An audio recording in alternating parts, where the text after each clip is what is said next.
Lorsque le 23 février dernier, Jean Boileau et Jean Todt levèrent le voile de la 205 Turbo 16, il n'y eut pas vraiment d'effet de surprise. Simplement, la réalité rejoignait la fiction et l'esquisse devenait un produit concret. Incontestablement, l'auto est belle, séduisante, arrogante et encore secrète. La 205 Turbo 16 est un compromis. Pour la faire naître rapidement, on a pris à droite et à gauche ce qui se faisait de mieux en matière de compétition automobile sur route. Les 4 roues motrices de l'Audi, la légèreté et le moteur central de la Lancia, le moteur turbo et le châssis compact de la Renault 5. On a mélangé le tout et la résultante donne la 205 Turbo 16. Un produit qui, théoriquement sur le papier, requiert toutes les qualités pour réussir.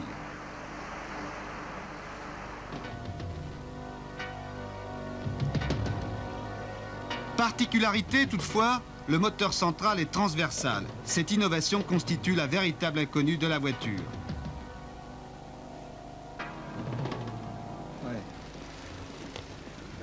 Le poids de cette petite bête de course ne doit pas dépasser 900 kg.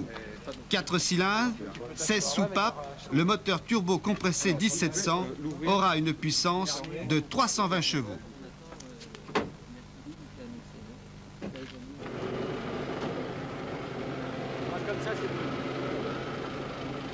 De forme compacte, ramassée, la 205 Turbo 16 semble déjà prête à bondir. On s'est beaucoup penché sur le problème de la répartition des masses sans dédaigner la motricité. Cette motricité qui fait le succès d'autres modèles. Alors on a pu remarquer que vous avez un petit peu copié les autres. Finalement, vous avez pris ce qu'il y avait de meilleur sur les autres voitures de course actuelles. Non, je pense que nous n'avons pas copié les autres. Nous avons profité d'un petit retard que nous avions, puisqu'à l'époque où notre projet a démarré, c'était il y a 14 mois. Et je crois que je souhaite insister là-dessus parce que justement nos ingénieurs ont réalisé un véritable exploit de faire une voiture de A jusqu'à Z en 14 mois. Et nous savions à l'époque que les 4 roues motrices étaient devenu indispensable. Donc ça a été quelque chose pour nous qui devenait également indispensable.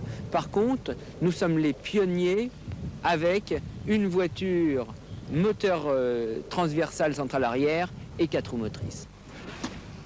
Le pilote essayeur Jean-Pierre Nicolas nous a fait faire quelques tours sur le circuit privé de Mortefontaine. Heureux privilège qui a aiguisé notre curiosité et notre impatience. Pour une 4 roues motrices, la direction est souple. À la motricité et à la puissance vient donc s'ajouter la souplesse et l'agilité. Certes, l'enfant est encore jeune et il doit grandir. L'apparition de cette nouvelle reine du rallye coïncide avec le retour en compétition de Jean-Pierre Nicolas. Le pilote marseillais a longtemps appartenu à l'équipe Peugeot. Pour les uns et les autres, c'est le temps des retrouvailles. Je crois que c'est un privilège et il faut voir en ça surtout un travail très intéressant de pouvoir collaborer avec les ingénieurs des bureaux d'études de Peugeot pendant toute une saison. Faire toute la mise au point de la voiture, je trouve ça extraordinaire. C'est un travail très très intéressant. Vous vous sentez chargé d'une mission importante? D'une mission importante, difficile, et je pense qu'avec l'équipe en place, on devrait arriver à faire tourner la voiture très rapidement à un très haut niveau.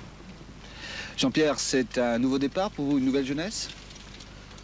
C'est difficile à dire. Dans un premier temps, je ne vais pas participer à beaucoup d'épreuves en compétition. Je vais surtout faire de la mise au point de la voiture. Si je sens que tout va bien et si l'année prochaine je suis à un très bon niveau, j'espère pouvoir conduire la voiture. Maintenant, un deuxième départ, c'est difficile à dire. Pour l'instant, c'est un travail de mise au point. Après, on verra pour la suite. Avec toujours la même passion? Toujours. Je suis très passionné. Une équipe nouvelle s'est constituée avec la création de Peugeot Talbot Sport. L'anglais Desodel, créateur de génie, Jacques Levacher, un homme de terrain qui a fait ses preuves, l'ingénieur Bernard Perron, peuvent faire progresser le produit rapidement. Dans un premier temps, c'est la fiabilité qu'il faudra travailler, car sur le terrain, ça ne sera peut-être pas aussi facile que sur le papier. Pour le groupe Peugeot PSA, cette voiture est l'expression d'une politique nouvelle. Après avoir abandonné l'an dernier la Formule 1, il se consacre désormais au championnat du monde des rallyes. C'est un investissement important? Oh, c'est un investissement qui n'est pas négligeable, mais c'est un investissement d'accompagnement de la voiture de série, et c'est pour les retombées commerciales, je ne veux pas le dissimuler, mais c'est aussi un investissement technique important qui nous permettra d'avoir des retombées sur les voitures qui existent déjà ou qui existeront ensuite. Quelques épreuves françaises permettront à Jean-Pierre Nicolas de tester la voiture dès cette année, mais l'objectif suprême sera le championnat du monde des rallyes en 85.